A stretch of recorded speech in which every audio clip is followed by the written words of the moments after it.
Friday on Daily Delivery. Michael Rand here. Glad to be back for another day and hope you guys are having a good one out there as well. Really good show coming up. Marcus Fuller from the Star Tribune joins me here in just a little bit to talk Gopher men's basketball off season. Their summer program starting up this week. Lots to get to with that team. Big off season of roster changes again. Feel like we say that every year, and I think they probably wish they wouldn't have said it to this extent this year, but plenty of guys leaving the program via the portal into the NBA draft, like Cam Christie, lost Hawkins, lost Payne.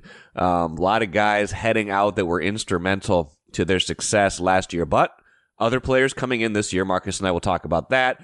We'll talk about some of the changes to the NCAA and the paying players and how that will impact college athletics going forward. And we'll talk a little NBA draft, too, because Marcus is a fan of the NBA draft. He's putting together a mock draft for us that will run a little bit closer to NBA draft time, which is a little less than 2 weeks away now. Programming note, reminder, speaking of 2 weeks away, no shows next week. Taking a little break, taking a little time off.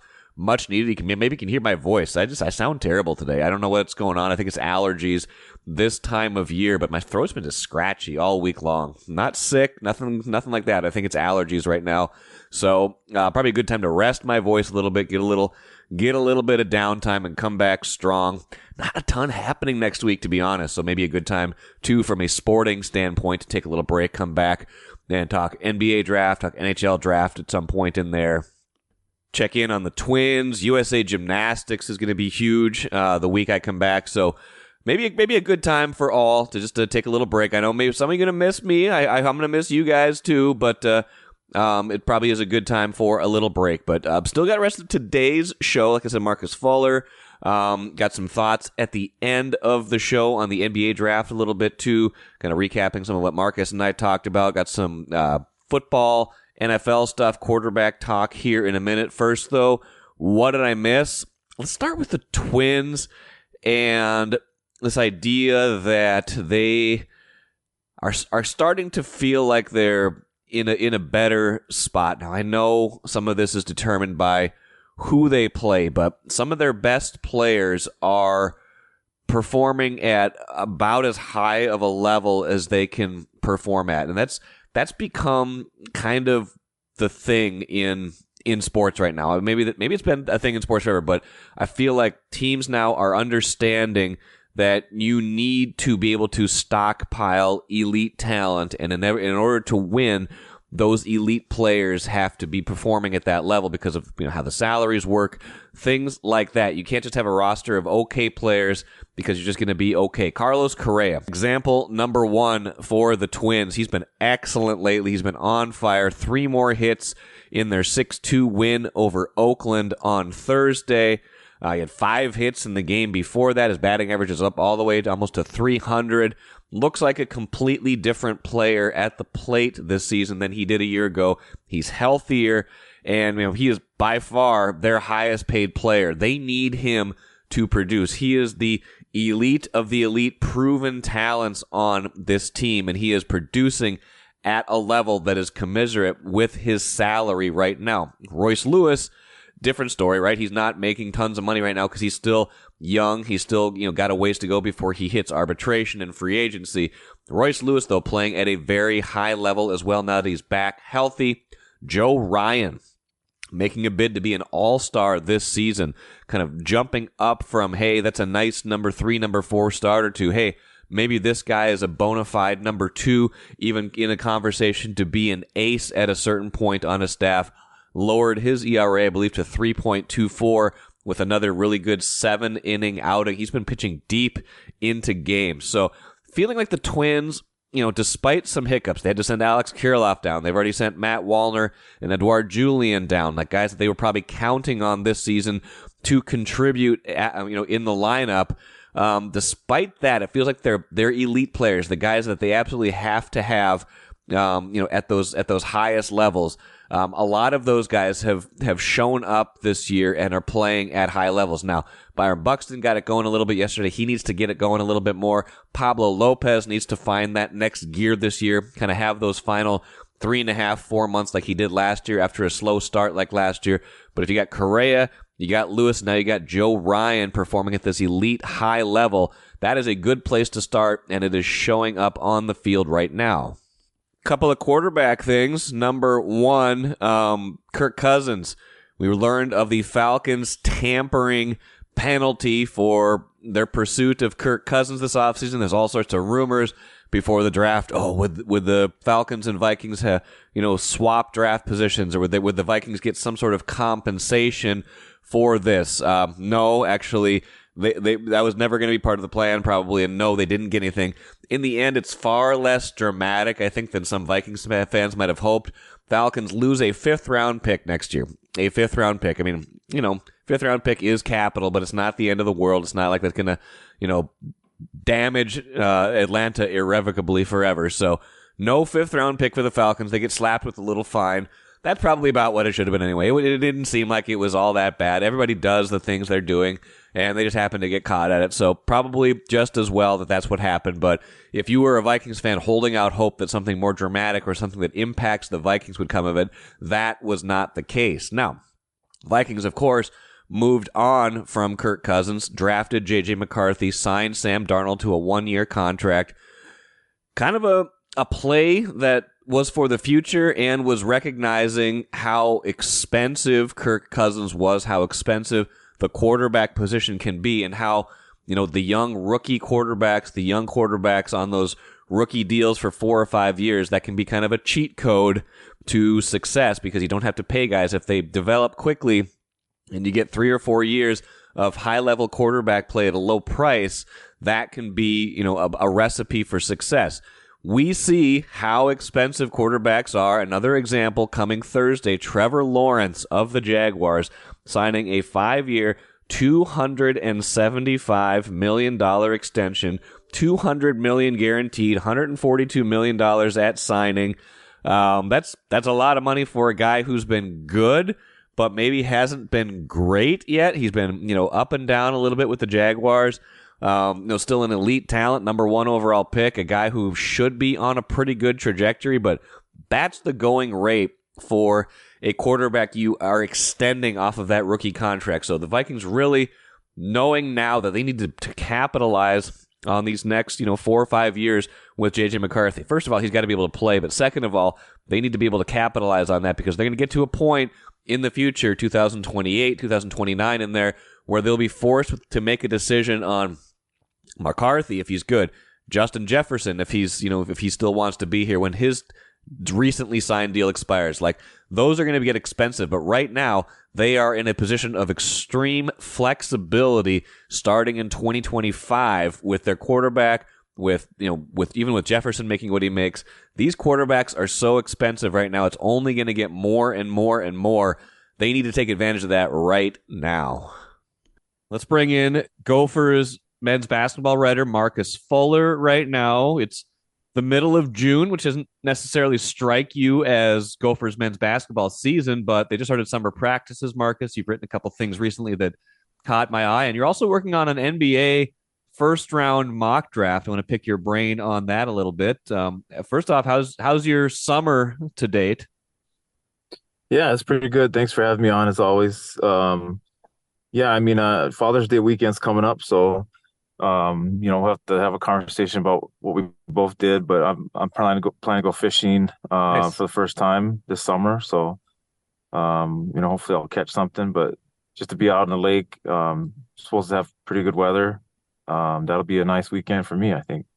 We just moved to an area that's got more fishing opportunities, and my kids are already asking me to take them. So I might be out there sooner rather than later. Although we're gonna be I don't think we're gonna be around that weekend, but sounds like good for you. The team you cover has got quite an interesting off season ahead. Got to kind of regroup again. A lot of new faces again. You talked to head coach Ben Johnson recently ahead of the start of summer practices. What were some of the big takeaways you got from your conversation with him?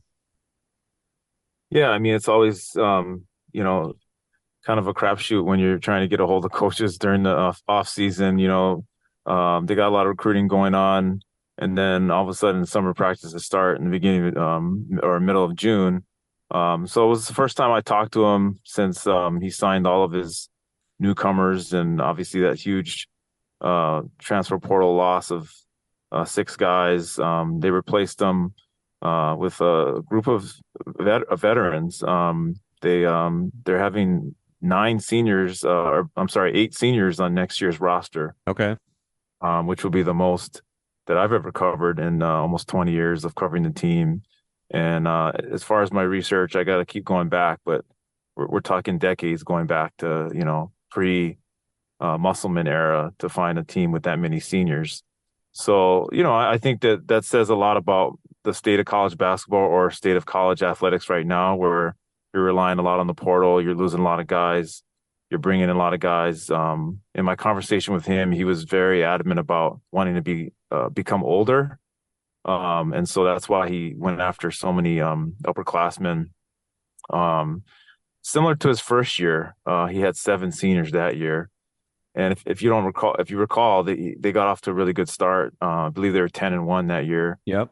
to begin the season. I think they won their first four road games, including at Michigan and at Mississippi State and at Pittsburgh. So, I think what can translate from that year is that you have a team of older, accomplished, experienced college players that, they can pick up the system quickly. They know how to play at that level. And so I think the biggest adjustment for them will be um, the fact that they do have some new returning players Right. that have prominent roles.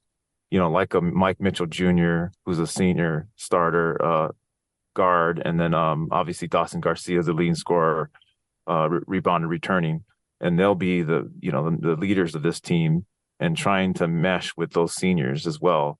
I think that's going to be a big deal this summer. Because it'll be Dawson's team, but you'll also have to have a point guard that takes over a leadership role, prominent one. And I think as of right now, I mean, practice just started, but just in the conversation with Ben, he was talking about how Mike Mitchell Jr. and Lukai Patterson, who's a Minnesotan, played at Minnesota Prep Academy, that his dad founded. They're going to share a point guard role with a freshman, Isaac Asima. So that'll be interesting to see just how that position plays itself out Yeah. because, it's really hard to win if your point guard isn't a leader and playing at a high level. And, he's had a different point guard every single year that he's been with the program. I mean, Yeah. if you go back to Patino's last year, they've had a different point guard in the this will be the last 5 years. Yeah. Yeah. And that doesn't seem that strange in the portal era, but I mean, it's still like, wow, how do you get a team to buy in and all this kind of things if you have a new point guard every year, right? So I think it's important, like it was last year. They lost Elijah Hawkins, which was a big loss to the portal. He was leading the nation in assists for a while, led the Big Ten, but um, I think that figuring out that point guard role in the backcourt with these newcomers, I think is probably one of the biggest responsibilities for the staff this summer. Is summer even more important now than it used to be, just with all the turnover that happens a lot of times in the portal, especially with this program bringing in so many new players? Do you feel like the summer has gained significance, especially, I think they can do more in the summer than they ever could, but just being able to do that and try to get up to speed before fall practices roll around? Yeah, I mean, college basketball hasn't changed much as far as how much time that you can spend with the kids during the summer. I mean, they've allowed a little bit more time that the coaching staff can spend with the players as a team. I know when I first started covering college basketball, they were very limited to how many hours you can work a week as a team. So now they allow more time, and that's critical for a team with they've got eight newcomers. Yeah. So, I think the summer's always been a time when the freshmen, their first time on campus and in a college, campus, and then they got practice, and then so they got to figure out like time management and all that. And if you have a freshman that's really talented, then they're trying to figure out how they can make a bigger role on the team, right, with the returning players. But I think in this case, Isaac Assam is a very talented freshman. Yep. He's certainly going to help them. Grayson Groves is a solid post prospect, but I think he's more of a project right now as far as his development. But you've got so many new guys that are old that I just, like how do they gel together, Right. chemistry wise? It's critical. I mean, from day one, like they started practicing earlier this week, and they show us videos of them, working out and stuff like that. But unless you're at practice and you're seeing how they interact with one another, how they talk to each other, the backcourt, like I said, I mean, we were talking about you have five new guys in the backcourt. And I'll go over the names. We talked about Lukai Patterson and Right. Isaac Asimov. You got Caleb Williams, who's a transfer from Division III, McAllister, he lit the Gophers up for 41 points last year. Right. But that was a different backcourt.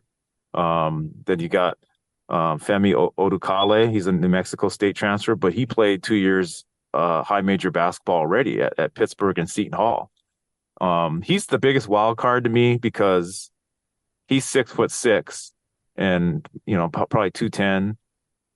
He's got a really solid like high major body, and he's a Hmm. good athlete. He's already played at that level and was successful at that level. So if he can make a jump early, that's going to help this backcourt, because if you look at all the other guys, I mentioned Caleb Williams, Lukai Patterson, Isaac Asimo, they're all around the 6'2" range. Yep. Another one is Brennan Rigsby from Oregon. Now he played high major basketball as well last year, and he's a very good athlete. I mean, he's got probably a 41-inch vertical.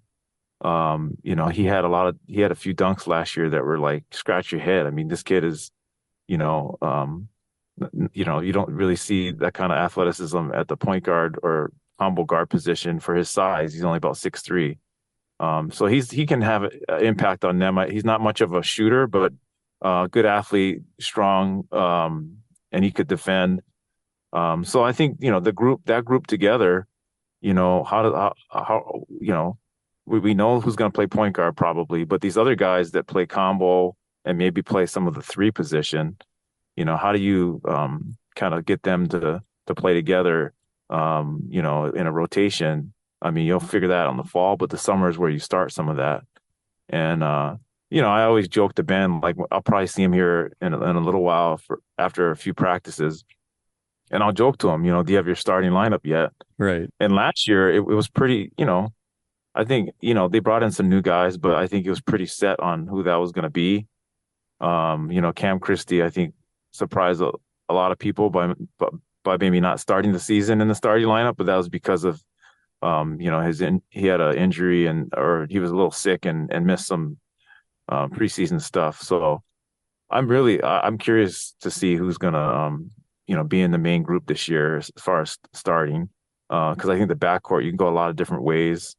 Um, but the front court is where I think it's pretty, we know who you've got. I mean, Parker Fox, Dawson Garcia, Caden Betts are coming back, and then you have a big kid from Canada, Frank Mitchell, who was fourth in the nation in rebounding last year, with over 11 rebounds a game at Canisius.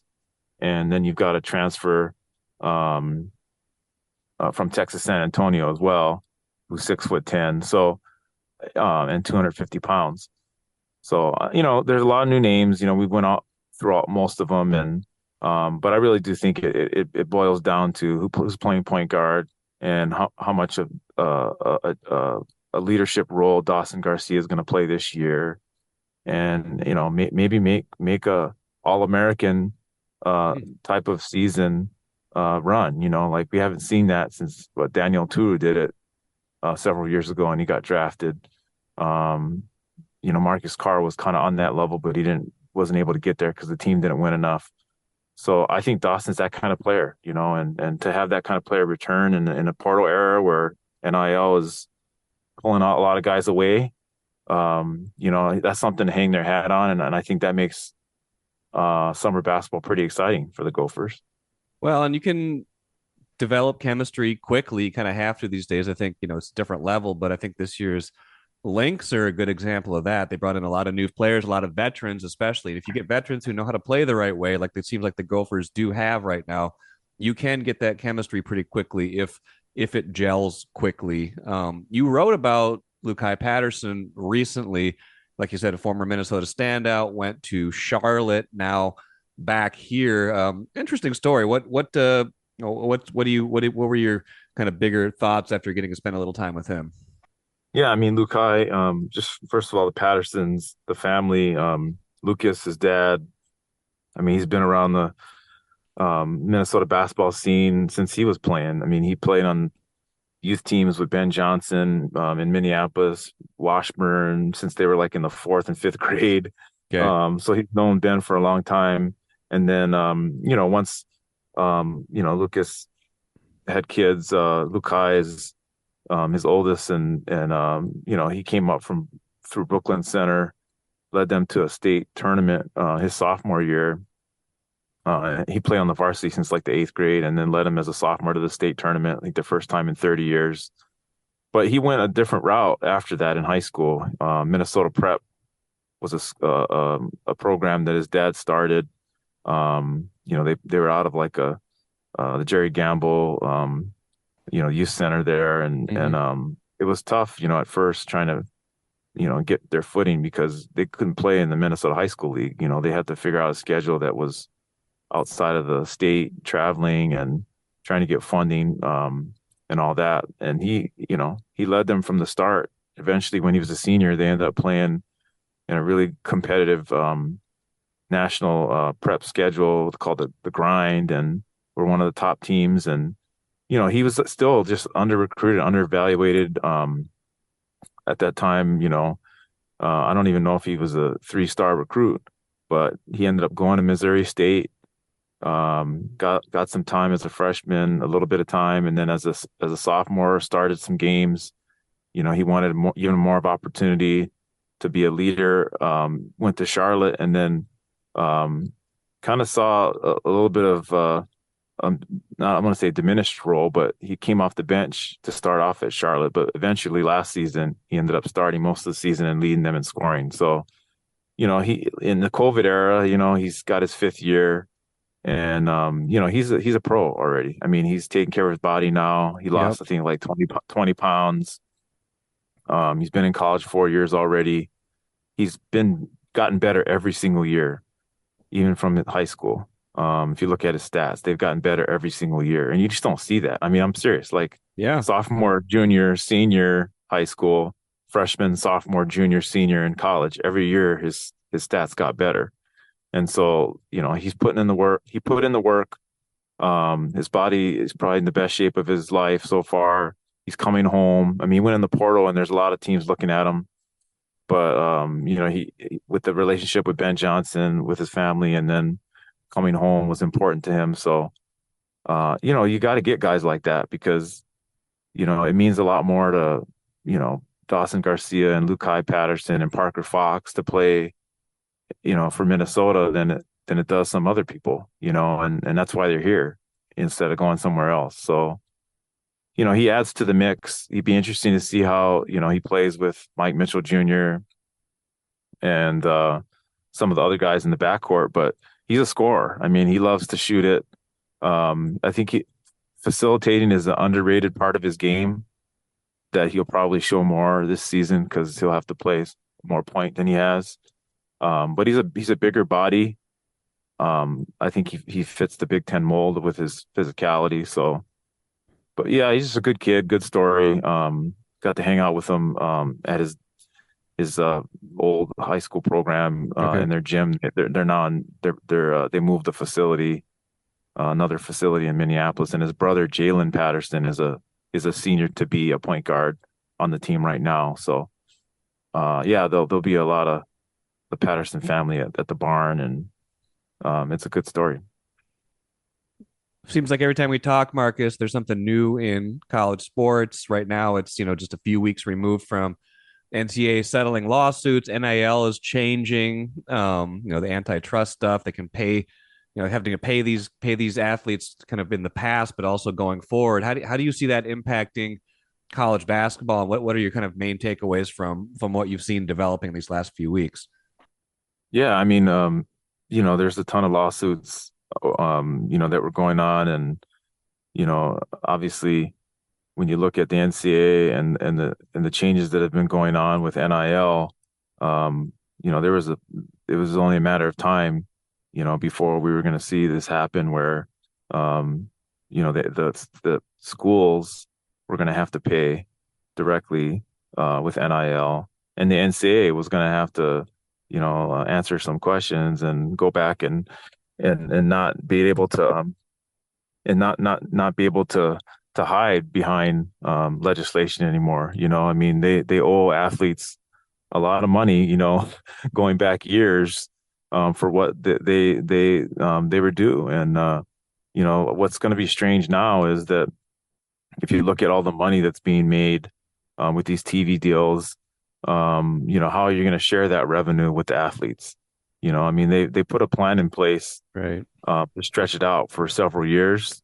We're talking, 70, 80, whatever $1 million, over, I'm sorry, almost $1 billion, not 70, 80, it's 700, $800 million Right. over, however many years that you're going to give the athletes this money. And how do you spread that out? I mean, they're going to have to take away money from what they're giving colleges, and how much do you want to hurt the power conferences? I mean, they're already making a lot of money, but they're the ones that are carrying this thing, So I think that's the fear, is that, like, a lot of the smaller conferences are going to get hit, because the NCAA owes the money, and they're going to say, hey, we're not going to pay as much for playing in the NCAA tournament, or from the college playoff, all the money they get there. It's supposed to be spread out evenly throughout the NCAA, but I Yeah. think the Right. smaller conferences are going to be hit more. I don't know what the percentages are, but they're talking about like 60-40 Right.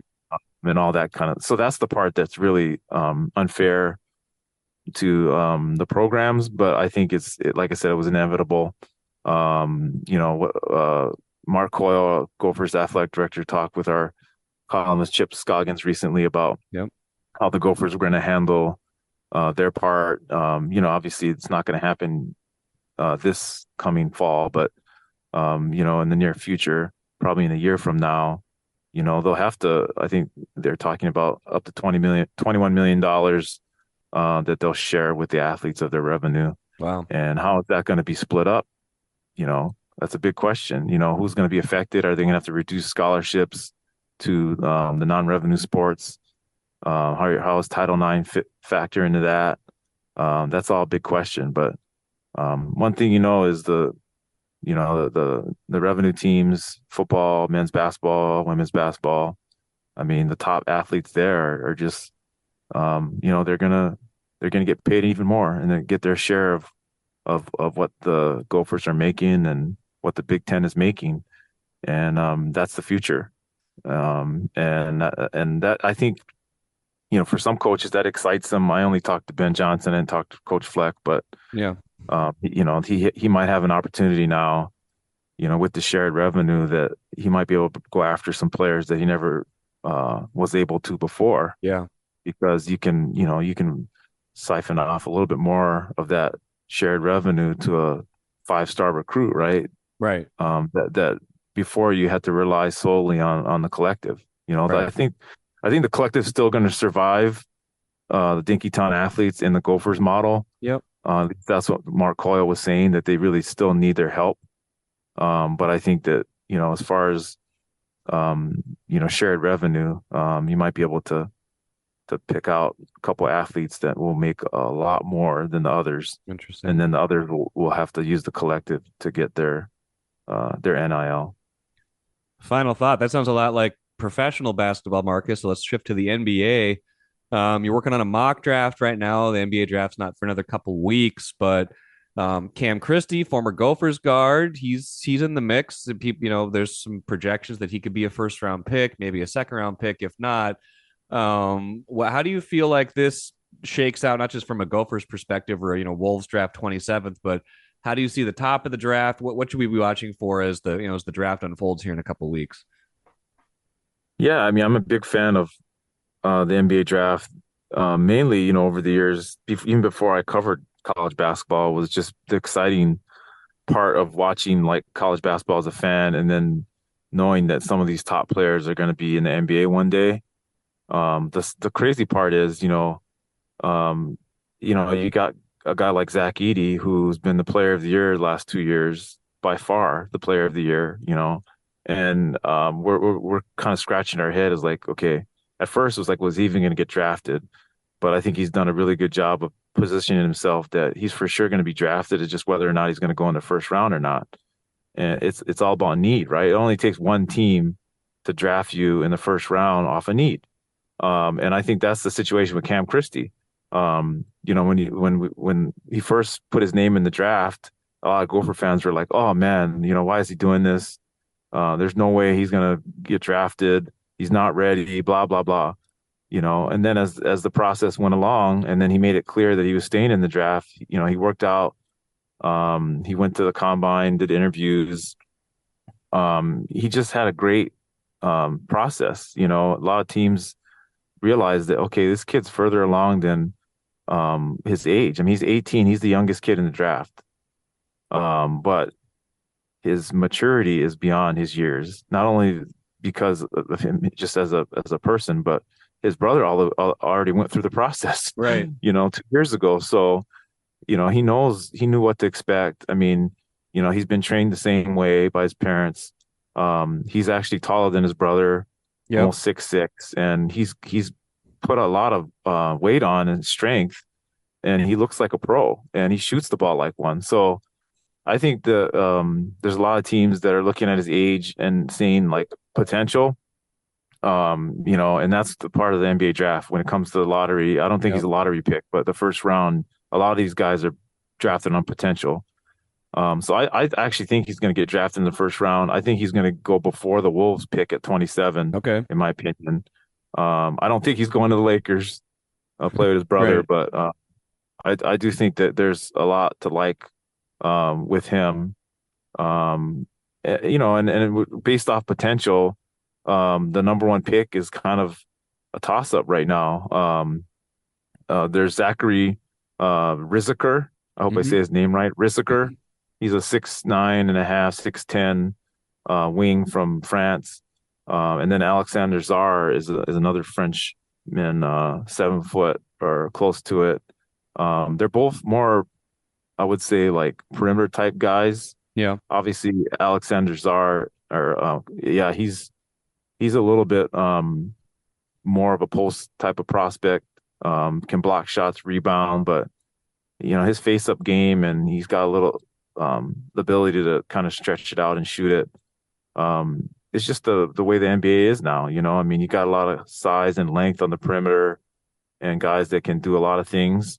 And so, I think Atlanta at number one. I think that I think at first a lot of teams thought they were going to go with Alexander Sarr, and I think Rissiker is kind of moving up on the draft boards recently that I've seen the mock drafts.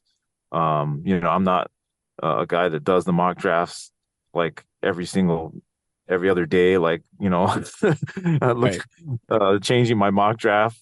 So I would lean toward what it has already been, and go with Alexander Czar just because he's a little bit bigger, and I like size, 7 feet.